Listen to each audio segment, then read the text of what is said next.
still. So, okay.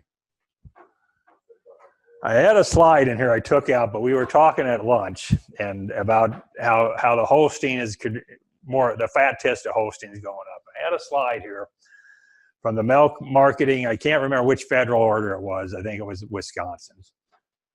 And it was for that order, the changes in milk fat and milk protein over like 15 years. And it was going straight up, both of them straight increases. This reflects diet and genetics. And had a few other orders, and it did almost the same thing, these linear increases in fat and protein. And then I had a slide from the order in Florida, which pays for fluid. They don't pay for fat, they don't pay for protein. Its line went just like this. So capitalism works.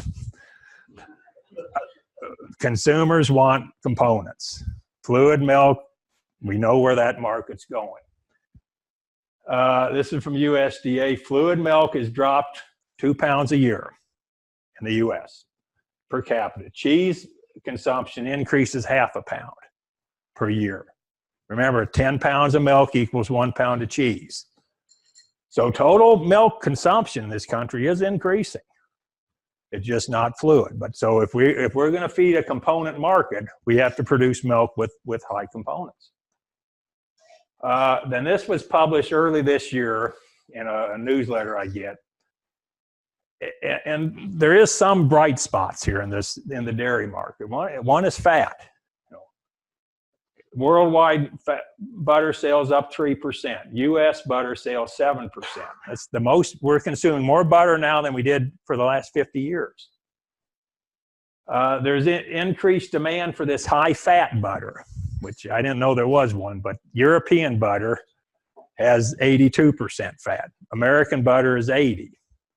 They claim you can taste the difference. I've never tasted European butter, so I don't know. But if that demand goes up, if we switch totally, which we never would do, but if just gone from 80 to 82% fat in our butter, that's 32 million pounds of fat we need to produce every year, just for that little change. And then also they said if we quit producing butter today, in 12 days the world will be out of butter. So there's not a lot of margin here. So fat is good. Okay, this is again from federal orders. And just look at in the boxes, not the whole line. This is for the Mideast order. This is old data, but I think it's pretty reasonable. It shows the huge range in farm month milk fat. They had a farm, at least 1 month from a farm produced selling milk at less than 2% fat. And some up at 6%, and obviously breeds are in here. But if you look in that blue box, most of the herds were between 3.4 and 4.1% fat. Most of the herds were between 2.9 and 3.3% protein. And again, there is some jerseys in this. And so what I did is, this is a little bit out of date, but took the price for protein, took the price of fat, and I said, if I'm average, and I go just from the middle of that box to the top of the box. So I'm not going all the way. I'm just saying I'm average components. I go up 1 standard deviation, which is the top of that box. And fat, 60 cents a day, if not affecting milk production. If I go up protein, 26 cents a day more. And if I go up both, 86 cents. So there's money to be made in higher components. Cell count. High cell count cows have low test. So 200,000 fat averages, 200,000 fat average 3.5. 500,000, 3.2. Protein, 3.2, 3.17. So you might not be getting bonuses for high or low cell count. There's still money there. So protein here, again, I'm going to go quicker. Starch produces protein. Crude protein really doesn't. Within reason. Most of your herds are feeding enough protein. You feed more, you're not going to change test. Amino acids, especially methionine, increases protein test. That's something that works almost all the time if you buy a high quality methionine. Whether it's economic, that's a totally different question. But it works, it increases protein almost all the time. Starch, I've already said, sugars on protein, 0. It doesn't do good, doesn't do bad. It helps on milk fat, which we'll get to. Alfalfa-based diets tend to produce more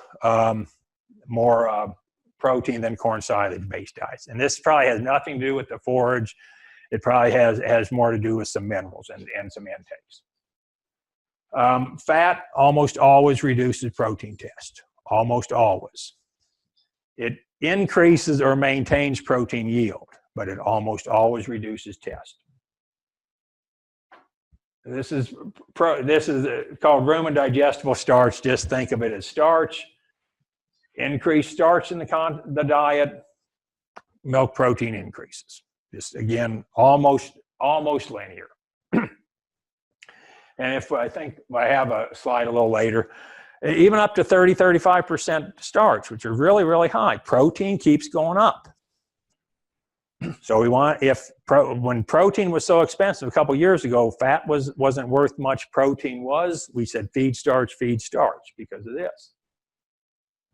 This is fat.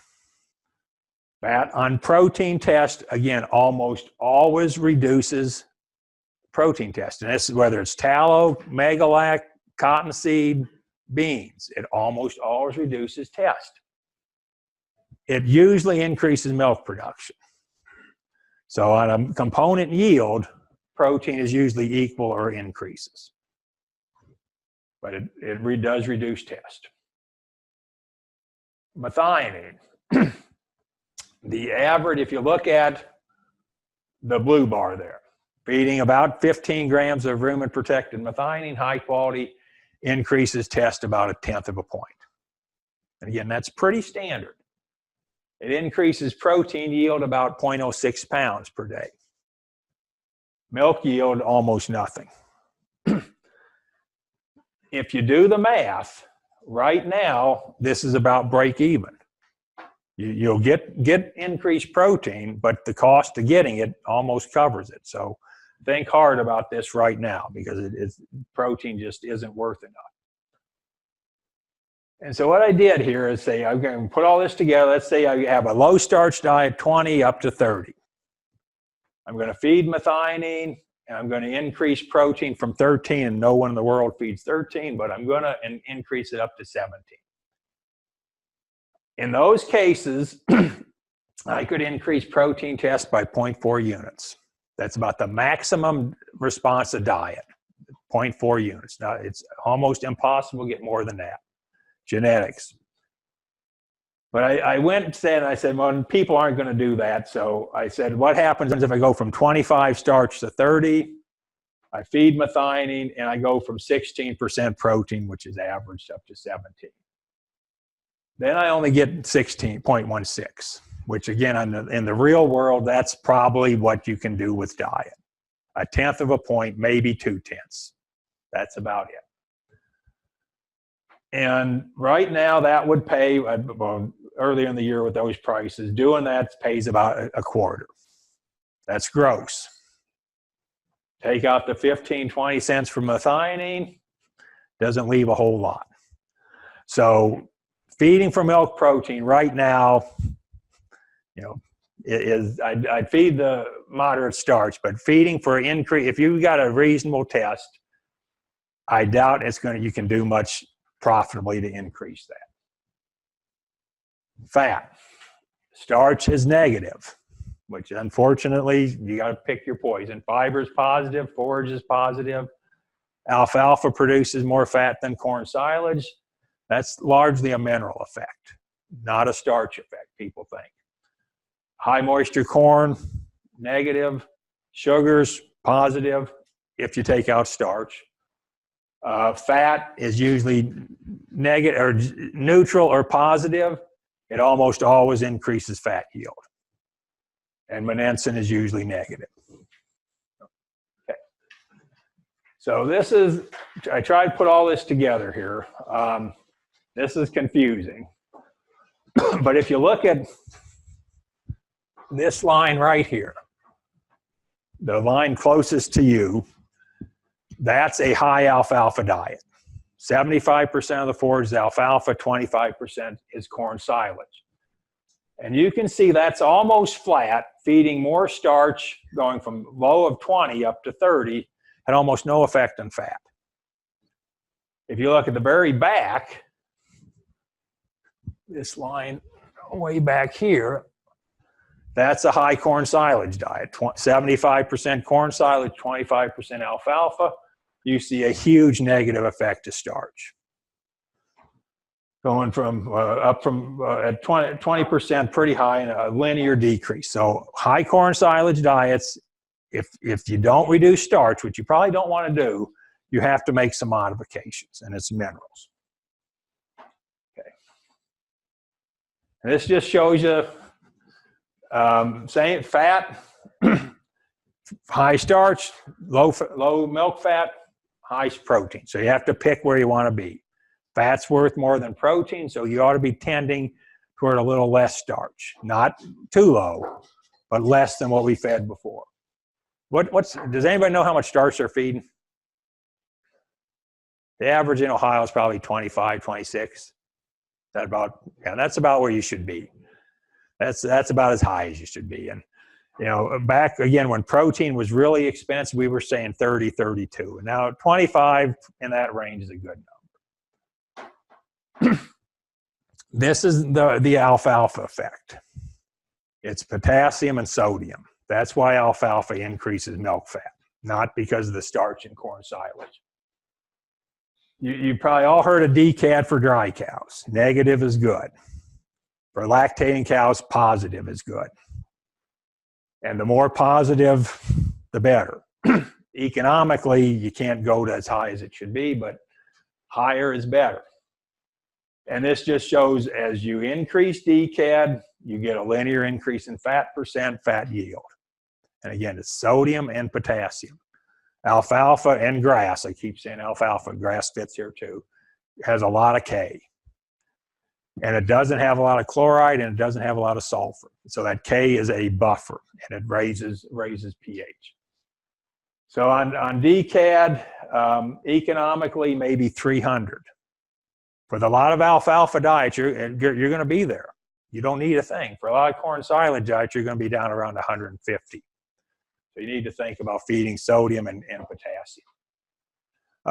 Sodium bicarb for alfalfa is a waste of money. For a high corn silage diet with the price of fat, I'd look at it. Potassium carbonate, I'd look at those. They're probably profitable right now on high corn silage diets. This just shows you alfalfa has a DCAD of 450. Corn silage is 140. That's why cows respond to buffers on corn silage diets. Distillers is not a good buffer. All that sulfur. Bean meal, that's another reason distillers has to be pretty cheap before I feed it because it tends to reduce fat test. And then corn is not much DCAD either. So high alfalfa, save money, don't feed buffers. High corn silage, I'd think hard about feeding them. Now on fat, supplemental fat. On average, Megalac increases fat yield 0.2 pounds. Oil seeds, and most of that's cottonseed, 1/10 of a pound. Prilled fat, it was 0.13 pounds a day, but that was statistically not significant. It's probably real though. And tallow had no effect. So tallow is something, if you're feeding that, you probably should look at other fat sources. But in general, at moderate feeding rates, expect 1/10, maybe 2/10 pound more fat per day. On percents, this you can see I won't read all that thing. Fat also tends to reduce feed intake and maintain production. So you gain a little bit of money there. It's more expensive diet per pound, but you're feeding a little bit less. So save some money there. But don't forget you lose protein. Now, a few other things. Again, when I talked about feed additives, I say we got to think of ways you can do to optimize or maximize the response. Too fat. If you're going to feed fat, lower protein diets don't work. or don't work as well. The cows don't respond. So if you're going to feed fat, keep protein up 16, 16 and a half. Low NDFs, fat doesn't work very well. So, you know, you're might be feeding fat because you're already maximized that starch. You may still be not optimal. You might still need to consider higher fat or higher fiber. So don't forget these other things. Monensin, how many feed monensin? Like I said, you should really think about that. Even though on percent fat, it almost always drops it a little bit. And it really drops it if you feed fat, unsaturated fat. Like distillers and monensin, terrible mix. Don't ever do it. But you look at fat yield, it's neutral. It has, you know, you get a little more milk, you get a little at fat test, so it's neutral. So you gain on feed cost still. Protein yield is usually positive. So monensin, I think, is worth it, but you gain it on feed efficiency, not necessarily fat yield. Question about particle size. There is a relationship, but it's not nearly as strong as people think. This is the bottom pan. The more on the bottom pan of the Penn State gizmo, lower fat. The more in the middle screen, higher fat. You don't see the top screen here. I think the top screen's a waste of time, other than it's 2 course. If you get a lot on the top, that's not a good diet. The ideal diet would be 100% in the middle, but we can't do that. So don't get too much fines. Keep a good chunk in the middle, about 50%. So again, I did the same thing here. I said, okay, I'm going to go from 30 to 25% starch. I'm going to gain 0.06 pounds. I up DCAD, 0.08 pounds. I feed fat, but not tallow. I gain 0.13. And again, if I don't know, I'm assuming all these are independent. I have no idea if they are. But if I go with the lower starch and the DCAD, that's going to generate net a gross of 0.36. Net's probably 15 cents. So adding the DCAD to a corn silage diet, getting starched around the 25, I could make about 15 cents. If I throw fat in the diet, I'm going to get about 70 cents. But when you take fat, the price of fat, and adjust for less milk protein, you're down to, instead of 70 cents, you're probably going to be at 40 cents, maybe. So think about these things on components. Okay. So go for fat now, which means moderate starch. Think about buffers.